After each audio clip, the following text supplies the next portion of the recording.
before we proceed sa main topic ay ang 5 solas ng mga born again. Yung 5 sola, yun yung sola fide o faith alone, sola Christi or Christ alone, sola gratia or grace alone, sola Dei or God alone, praise to God alone, at sola Scriptura. Usually, itong mga ito yung ginagamit laban sa ating Catholic teachings, no? Ang nagpakilala nito ay si Martin Luther taong 1500s. Ngayon,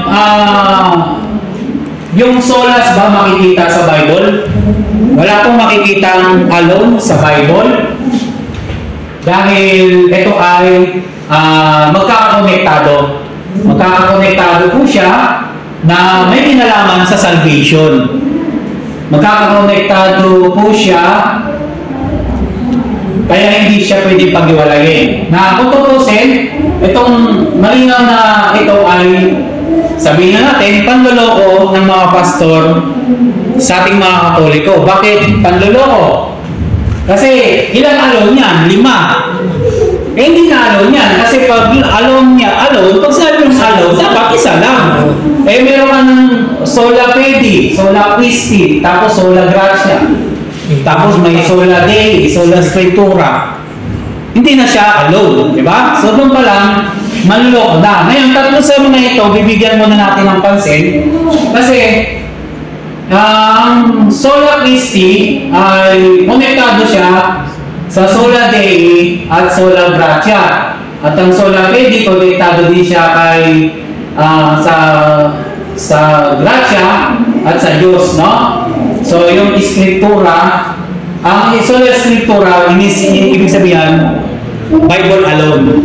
Kung mapapansin na later on, makikita pa natin sa Bible na may Bible alone talaga. Anong reason niya? Bakit mayroong 5 solas ang mga ibang ang mga Protestant? Kaya sinabi natin Protestant kasi ang objective lang nila is to protest. Wala naman talaga silang turo na nagpapaliwanag kung ano yung faith nila. Kundi, ang madalas na turo lang nila ay kung ano yung kontra sa simbahan. Yun lang yun ang turo nila. No?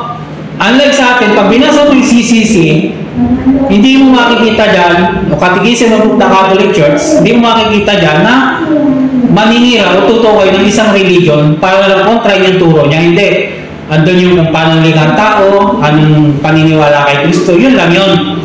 Sa dokumento naman ng simbahan, lalo sa mga church father, siyempre, andun yung mga iba't ibang maling turo na na-encounter ng simbahan. Kaya pinapaliwanag na simbahan, kaya tawag doon ay apologetics. Pero siyempre, hindi din yung masabi natin pag-kondina o pag-kontra sa ibang sekta o sa ibang religion kasi sinasagot lang ng simbahan yung maling tinuturo. So, anong purpose? Bakit meron silang sola fide? Ang sola fide ay faith alone ay tinuturo lang nila para makontra ang turo ng simbahan about faith and works. Yan, no? Faith and works. Yan yung talagang purpose niya. No? Kontrahin lang yung turo ng simbahan. At ang sola Christi, para kontrahin dyan, yung una, hindi naman na kailangan ng ang simbahan, hindi na raw kailangan ang sacrament, at hindi na raw kailangan ang saints o communion of saints. No? Kaya sinasabi nila, si Kristo lang ay sapat na. Since konektado ito, so ito dito tayo sa sola Scriptura, ay syempre, ang kinokontra nito sa ating mga Katoliko ay ang tradition, Holy Tradition, no? Tayo kasi, Holy Tradition, Bible, at Magisterium. Magisterium. So dito papasok yung tatlong klase ng Magisterium, no? Extraordinary, yan, extraordinary, ordinary, yan, ordinary, at yung census fide, yan, census. Ang extraordinary, ito yung nagpapatawag ng council, ang simbahan o ang papa, para linawan ang isang doktrina, no? Hindi naglalayon para baguhin, para may didagdag, kundi lilinawin kung ano lang yung turo ng simbahan batay sa Bible, Scripture at tradition. So sila ang nagbabalanse ng dalawang ito, no? Kaya ang mga bishop at ang pope ay magisterium. Okay, no? So mahalaga sila sa ating faith. So, pag-ordinary, extraordinary, nagpapatawag ng council, nagdedebate. So, ang sadyang council ay about the Bible, Mary as the Mother of God, Council of Nicaea. Ngayon, mayroon mga ordinary magisterium. So, halimbawa, abortion. Nagpatawag ba ng council, ang simbahan na ang abortion ay mortal sin? Wala.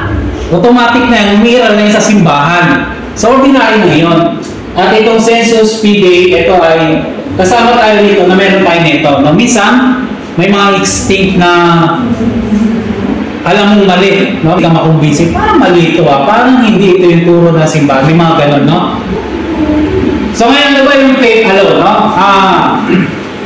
Babase kasi sila dito sa Ephesians chapter 2 verse 8 to 9. For by grace you have been saved through faith, and this is not from you, and it is the gift of God. It is not from works, so no one may boast. No, sabi dyan, sasabihin niya ang pastor, nakita niyo po, for by grace alone, through faith alone. No, palakpakan naman tama paniwala. Pero ganun, may narinig po kayong alone, di ba? For by grace you have been saved through faith, and it is not from you. It is from the gift of God. It is not from works. Nakita nyo na mga kapatid, hindi na kailangan mag-good works para sa salvation. Paniwala ng tao. Amen, no? Pero mapapansin po ninyo, pagdating sa Ephesians chapter 10, ito na sabi sa Ephesians chapter 10, yan. For we are His handwork, created in Christ Jesus for the good works that God has prepared in advance that we should live in them. Remember, ang unang member ng mga Kristiyano ay ang mga Hudyo. Yung mga Hudyo kasi, nakatali pa sila sa Old Testament. Okay, sa Old Testament na mga batas ni Moises.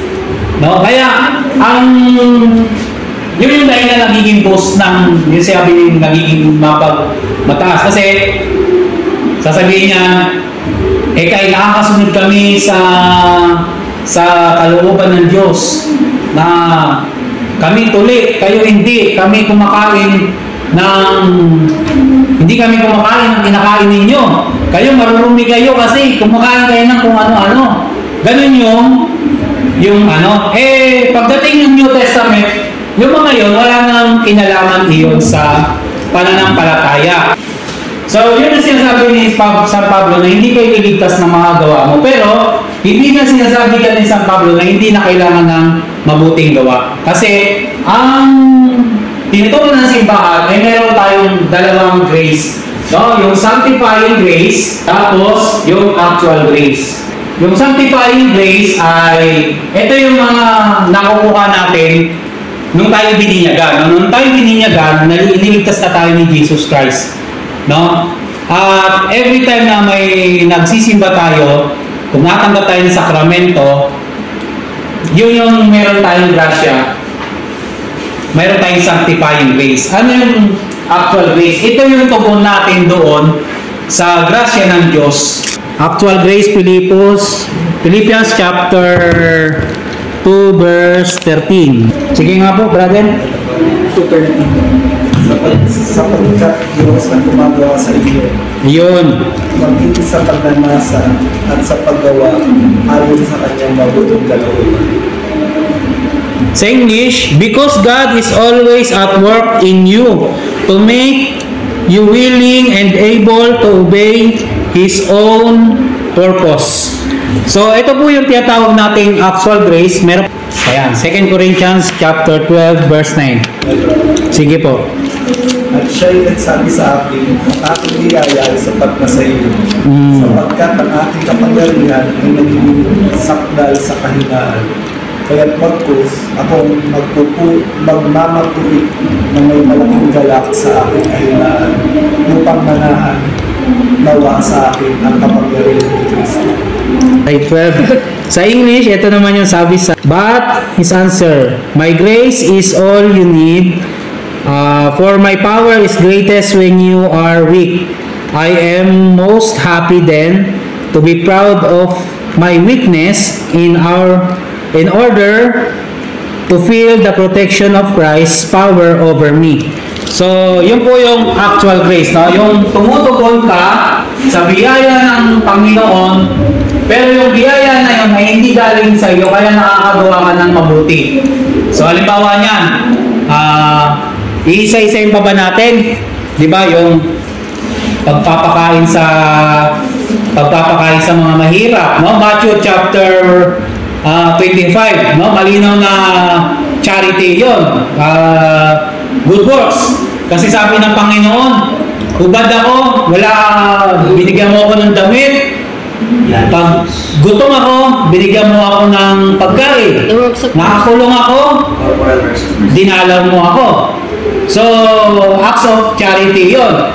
Ngayon, galing ba sa iyo? Hindi po. Galing po 'yon sa tinatawag nating actual grace, no? Nagsisimba ka, nagsisimba dahil gusto mo, kundi yung grasya ng Diyos ay nasa iyo, actual grace, para manatili ka dito sa sanctifying grace. Para yung sanctifying grace ng Diyos manatili sa iyo. Ha? Kaya, isa rin biyaya, kaya ka nandito kasi gusto mo mag-aral, kasi biyaya ng Diyos ito sa atin, kaya nag-aaral tayo. Ang tinuturo ng Bible, yung faith talaga ay mayroong kaakibat na works. Yung pinautang, mga lalaking pinautang, di ba? Ano sabi nung isa? Panginoon, natakot po ako sa iyo. So, ibig sabihin, may paniniwala na siya sa Panginoon niya. Natakot po ako, kaya inilibing ko na lang sa lupa. Kaya nagalit yun sa kanya, sana tinago mo na lang sa bangko, tumubo pa ako kahit papaano. So, isang evidence yun na yung good works ay kailangan sa ating pananampalataya. Kaya sabi dun sa lalaking tamad, masama at tamad kang alipin, di ba? Tamad kang lingkod, tinawag niyang tamad. Yung may faith siya sa Panginoon pero hindi niya gumawa. Kaya yung, sa pag hindi niya paggawa, hindi lumago yung kanyang ipinautang sa kanya. Hindi lahat ng may faith ay maliligtas. Kasi yung Matthew chapter 7 verse 22 at 23. Ano sabi dyan? Marami ang magsasabi sa akin sa araw na iyon, Panginoon. Panginoon, hindi ka nagsipanghula kami sa iyo, Panginoon. At sa pangalan mo, nagpapalayas kami ng mga demonyo. Nagpapalayas ng demonyo, faith yan. At sa pangalan mo, nagsigawa kami ng maraming gawang makapangyarihan. At kung magkagayon, pahahayan ko sa kanila. Kailan hindi ko kayo ng kilala. Magsilayo kayo sa akin, kayong manggagawa ng katambalasan. So, may faith sila, pero tinamoy sila ng Panginoon. Kasi bakit? Mapaggawa kayo ng tampalasan, no? James chapter 2 verse 19, no? Ang may pananampalataya ha? Mabuti yan. Pero ang mga demonyo, may pananampalataya din at nangangatog pa. Pati yung Marcos chapter 5 verse 12. No? Sa Marcos chapter 5 verse 12, yung demonyo nakikilala si Jesus. So anong gusto lang natin emphasis dito? May faith po ito. Kaya lang walang works. Yan, no? So mahalaga ang faith and works. Sa Galatia, yan, Galatia chapter 6 verse 10, ang dating Biblia, ADB, kaya nga, samantalang tayo may pagkakataon, ay magsigawa tayo ng mabuti sa lahat at lalong-lalo sa mga kasambahay sa pananampalataya. Ano daw ang gagawin? Magsigawa ng mabuti. Ecclesiastes 12:14 sa ang dating Biblia, sabi, sapagkat dadalhin ng Diyos ang bawat gawa sa kahatulan, pati ang bawat kubling bagay, maging ito'y mabuti o maging ito'y masama. Okay, no? So, saan daw tayo hatulan na Panginoon? Revelations chapter 20 verse 12. Ano sabi diyan? At sila ay hahatulan ayon sa kanilang gawa. Yung pananampalataya ay kailangan mayroong kaakibat na gawa. At kaya lang natin yung nagagawa kasi dumadali sa atin yung sanctifying grace at actual na galing sa Diyos. At ang paggawa natin ng mabuti ay pagtuon lamang doon sa biyaya ng Diyos. Kumbaga nagiging biyaya din tayo sa iba. No? Kasi ang Diyos ay biniyayaan tayo, so tayo ay nagiging biyaya din sa iba. Kaya tawag doon ay actual grace to God. Kaya nga, sa ating pananampalataya, okay, tinatawagan tayo magsumikap. Pagsumikapan ang ating kaligtasan. Pagsumikapan. Ang kaligtasan daw ay isang regalo. No, hindi daw kailangan pagsumikapan. No? So, biblical ba yun? Pag binasa po natin Lucas 13:24. Sige nga po, pakihanap po. Philippians 2:12. Ayan. 1 Corinthians 9:24-27. Hebreo, ayan. Hebreo 12:14. Ano yung siya? Ayan. Pagsikapan ninyo buhay ng may mabuting relasyon sa lahat ng tao at magpakabanal kayo. Sapagkat kung hindi banal ang pamumuhay niyo, hindi niyo makikita ang Panginoon. Okay. Ang common kasi dyan ay earning. Ayan, earning at striving. Ito kasi yung dalawang salitang ito, pag tinagalog mo, ay pagsumikapan o pagsikapan. Pero ang meaning niyan ay bagamat magkokonekta ay magkaiba. Okay? So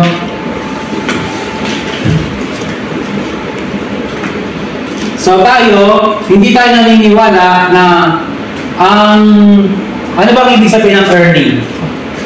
Ang earning ay something na parang reward, di ba? Parang binabayaran ka. Parang magsikap ako, may kapalit. Ang striving, ano ba yung striving? Parang pinagsisikapan yun eh. To cooperate, no?